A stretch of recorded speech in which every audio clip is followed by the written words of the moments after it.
솔로몬은 인생의 허무함을 극복할 수 있는 유일한 길로서 하나님을 경외해야 한다는 교훈을 주었습니다.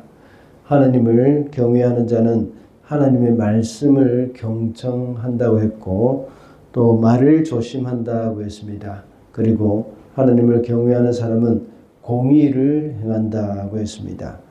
전도자 솔로몬은 인생의 허무함을 가중시키는 또 다른 것을 말하고 있습니다.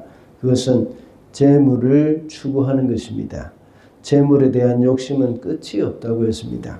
그럼에도 불구하고 인생은 무조건 많이 가지려고만 하고 있습니다.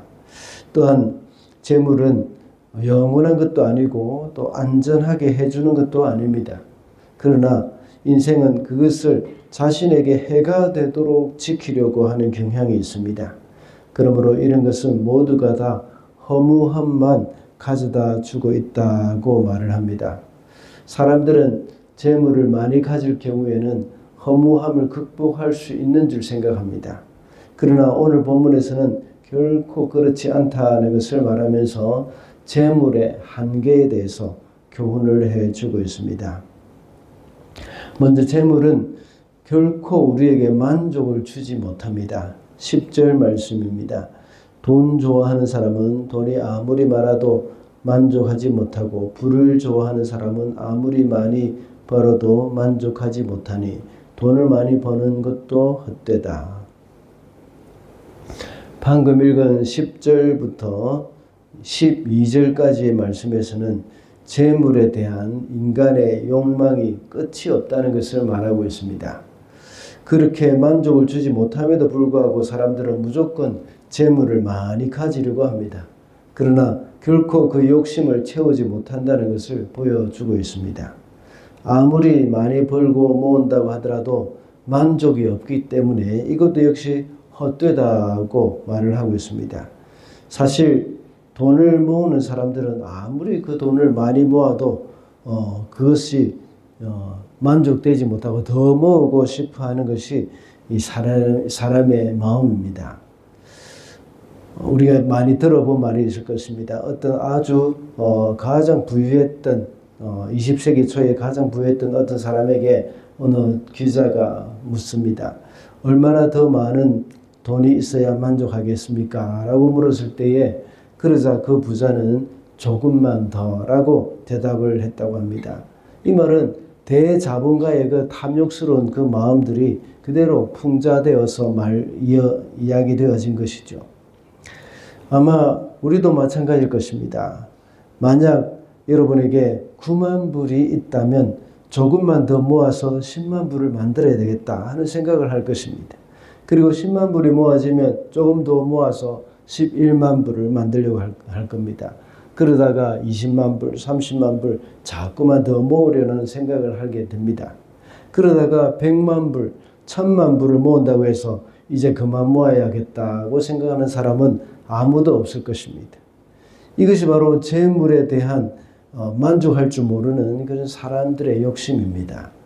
재물이 만족을 주지 못한다기보다는 정확하게 말하자면 우리의 욕심이 끝이 없다는 말이 더 정확할 것입니다.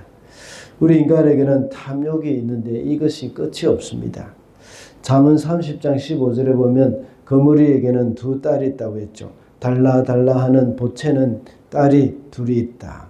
전혀 배부른 줄 모르는 것 셋, 또 만족할 줄 모르는 것 넷이 있으니 라고 말을 합니다.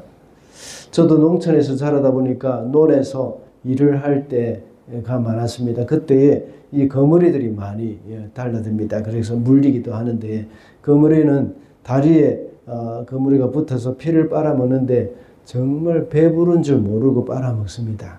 작은 거머리가 다리에 붙어 있다가 한참 동안 피를 빨아먹고 나면 몸집이 점점 더 커집니다. 그래도 끝까지 붙어서 이제 피를 빨아먹습니다. 이제 내가 부르니까 배가 부르니까 그만 먹어야겠다고 하면서 스스로 떨어지는 일은 없습니다. 결국 우리가 사람이 발견하고 떼어내고 그 거머리를 죽여버리죠. 인간에게도 역시 이런 거머리에 그칠 줄 모르는 탐욕이 있다는 것입니다. 우리 속에도 재물에 대한 만족할 줄 모르는 탐욕이 있다면 속히 그것을 깨닫고 탐욕을 물리쳐야 합니다. 둘째로 재물은 죽어서는 가져갈 수가 없습니다. 15절 말씀입니다. 어머니 태에서 맨몸으로 나와서 돌아갈 때에도 맨몸으로 간다. 수고해서 얻은 것은 하나도 가져가지 못한다. 재물을 아무리 많이 모아도 그것을 가져갈 수 없다는 것을 이미 깊이 우리가 깨달아야 합니다. 우리나라 부자의 상징처럼 불렸던 그 이병철 씨나 이건희 씨도 평생을 많은 재산을 모으고 부자로 살았지만 죽어서도 모두 다 놓아두고 가야 하는 그런 사람들이었습니다. 모든 사람들은 그 사실을 모르는 바는 아니지만 끝없이 재산을 모으려고 합니다. 그 욕심이 계속해서 우리로 하여금 그 열심을 내고 있는 것이죠. 그 이유가 뭐겠습니까? 아까 말씀드린 바와 같이 물론 재산에 대한 욕심 때문이라고 볼 수 있습니다. 그리고 그것을 자식에게 물려주기도 합니다. 물론 14절의 말씀과 같이 그것이 다 없어지면 물려줄 수도 없습니다. 그러나 내가 쓰지 못하더라도 자식에게 물려줄 수 있다는 그런 생각 때문에 그나마 위안을 받기도 합니다. 우리나라 사람들은 주로 그것을 재산을 자식들에게 다 물려주고 싶어 합니다. 그러나 자식들에게 그것을 물려주는 것은 좋은 것은 아닙니다.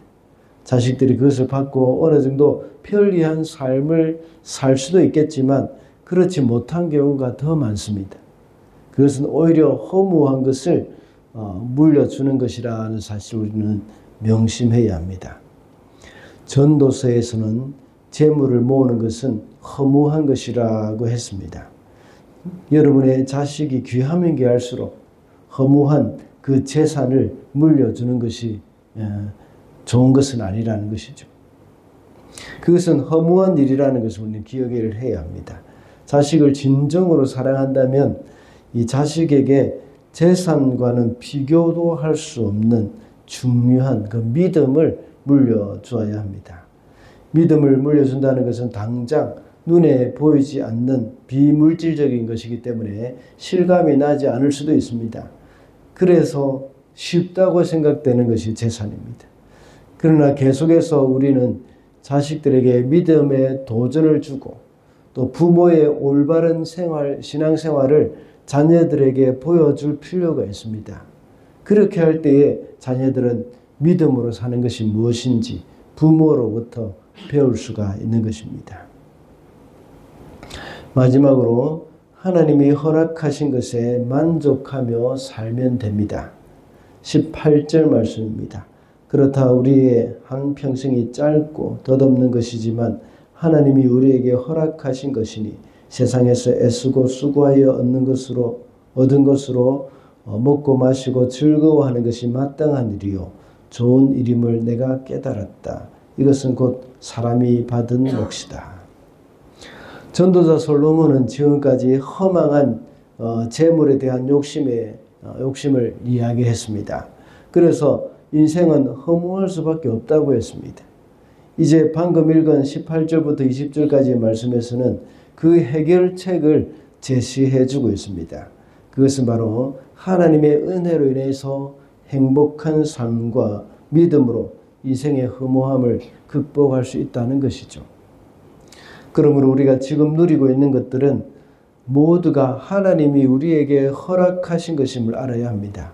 그래서 내가 계속해서 탐욕을 부려서 모으려고 애쓰기보다는 하나님이 주신 그 환경과 여건 가운데서 그저 최선을 다하며 살아가면 된다는 것을 기억해야겠습니다.